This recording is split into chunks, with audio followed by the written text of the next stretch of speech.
Open the glove box. Remove the dampener cord from the glove box.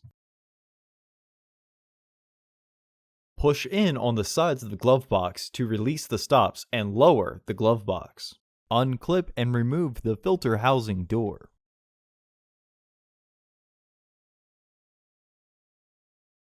Remove the old filter from the housing and clean out any debris inside.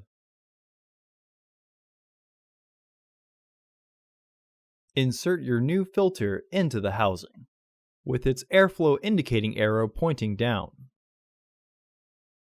Reinstall the filter housing door.